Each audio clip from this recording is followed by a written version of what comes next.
यदि आपने कभी मनोविज्ञान का अध्ययन किया है या अभी कर रहे हैं या भविष्य में करने का विचार है, तो संभावना है कि आपने सिगमंड फ्रायड का नाम सुना होगा। मनोविज्ञान क्षेत्र से बाहर के लोगों को भी अक्सर फ्रायडियन मनोविश्लेषण के बारे में कुछ जानकारी होती है, जो सिगमंड फ्रायड द्वारा बनाई गई विचारधारा है। सिगमंड फ्रायड को मनोविज्ञान का जन्मदाता क्यों कहा जाता है?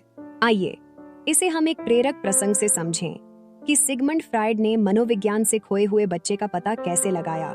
ऑस्ट्रिया के न्यूरोलॉजिस्ट सिगमंड फ्रायड 1856-1938 को साइको एनालिसिस के विकास का श्रेय दिया जाता है। पढ़िए उनके जीवन का ये चर्चित प्रसंग। यह साल 1990 के आसपास की बात है। ये एक छुट्टी का दिन था। सिगमंड फ्रायड अपनी पत्नी मार्था बनेंस और अपने बच्चे के साथ नजदीक के ही एक पार्क में घूमने गए। तीनों पार्क में अच्छा समय बिता रहे थे। जब लौटने की बारी आई तो मार्था ने देखा कि बच्चा गायब था। मार्था और फ्रायड दोनों आपस में बातचीत में इतने खो गए थे कि उन्हें बच्चे का ख्याल ही नहीं रहा। बच्चे को न पाकर मार्था तो बुरी तरह घबरा गई, मगर फ्रायड को जैसे कुछ हुआ ही नहीं था। उनकी पत्नी मार्था थोड़ी गुस्से में आकर बोली, आप शांत क्यों हैं? देखिए ना बच्चा कहाँ गया। फ्रायड ने धीरज बंधाते हुआ कहा, इतना मत घबराओ, बच्चा अवश्य मिल जाएगा। क्या बिना खोजे ही मिल जाएगा? तो पत्नी की आवाज में अब खिंजन थी। हाँ, बिना खोजे ही, तुम चिंता मत करो। उसी धैर्य के साथ फ्रायड ने जवाब दिया और फिर पूछा, क्या तुमने उसे कहीं जाने से मना किया था? अब पत्नी थोड़ी देर तक तो सोचती रही, फिर उसे याद आया कि उसने बच्चे को फव्वारे के पास जाने से मना किया था। यह सुनकर फ्रायड बोले, 95% तो यही उम्मीद है कि बच्चा फव्वारे के पास ही होगा। और वहां जाकर देखा तो वाकई वह बच्चा फव्वारे के पास बैठा पानी की धार को मंत्रमुग्ध भाव से देख रहा था। फ्रायड की पत्नी को जिज्ञासा हुई कि आखिर उन्हें यह कैसे पता लगा कि बच्चा फव्वारे के पास ही होगा। मनोविश्लेषक फ्रायड बोला कि सीधा सा नियम है कि बच्चे वहीं जाते हैं जहां उन्हें जाने से मना किया जाता है। वह उस काम को जानबूझकर करेंगे जिसे करने से उन्हें मना किया जाता है। फ्रायड ने इस रहस्योद्घाटन के बाद जोड़ा कि मनोविज्ञान का यह सीधा सा नियम बच्चों पर ही नहीं, हम बड़ों पर भी समान रूप से लागू होता है। फ्रायड का यह सिद्धांत बताता है कि मानव व्यवहार अचेतन यादों, विचारों और आग्रहों से प्रभावित होता है।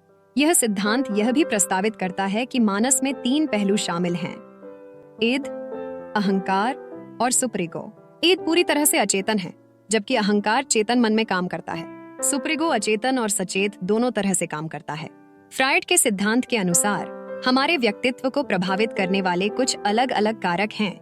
फ्रायड के मनोविश्लेषणात्मक सिद्धांत के अनुसार सभी मानसिक ऊर्जा कामेच्छा से उत्पन्न होती है। फ्रायड ने सुझाव दिया कि हमारी मानसिक स्थिति 2 प्रतिस्पर्धी शक्तियों से प्रभावित होती है। इनमें कैथेक्सिस और एंटी कैथेक्सिस के साथ साथ जीवन और मृत्यु की प्रवृत्तियां भी शामिल हैं।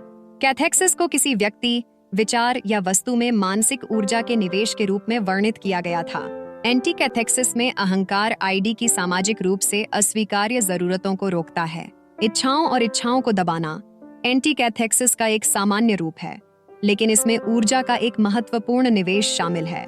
फ्रायड के सिद्धांत के अनुसार केवल सीमित मात्रा में ही कामेच्छा ऊर्जा उपलब्ध होती है। जब बहुत सारी ऊर्जा एंटी कैथेक्सिस के माध्यम से इच्छाओं को दबाने में खर्च होती है, तो अन्य प्रक्रियाओं के लिए कम ऊर्जा बचती है। फ्रायडियन मनोविज्ञान के साथ साथ मनोविश्लेषण में प्रमुख अवधारणाओं जैसे अचेतन, निर्धारण, रक्षा तंत्र और स्वप्न प्रतीकों के बारे में अधिक जानने से आपको समकालीन मनोवैज्ञानिकों पर फ्रायड के सिद्धांतों के प्रभाव को समझने में मदद मिल सकती है। उदाहरण के लिए, यदि आप भूखे हैं तो आप एक स्वादिष्ट भोजन की मानसिक छवि बना सकते हैं जिसे आप चाहते हैं। अन्य मामलों में अहंकार आईडी आदिम मन से कुछ ऊर्जा का उपयोग करके इच्छा से संबंधित गतिविधियों की तलाश कर सकता है ताकि आईडी से अतिरिक्त ऊर्जा को फैलाया जा सके। फ्रायड का यह भी मानना था कि मानव व्यवहार का अधिकांश भाग 2 प्रेरक प्रवृत्तियों से प्रेरित होता है, जीवन प्रवृत्ति और मृत्यु की प्रवृत्ति।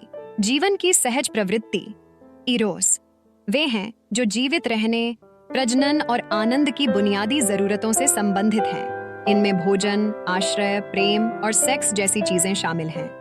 मृत्यु की प्रवृत्ति थानाटोस मृत्यु की अचेतन इच्छा का परिणाम है, जिसके बारे में फ्रायड का मानना था कि यह सभी मनुष्यों में होती है। फ्रायड के अनुसार आत्मविनाशकारी व्यवहार मृत्यु की इच्छा की एक अभिव्यक्ति थी।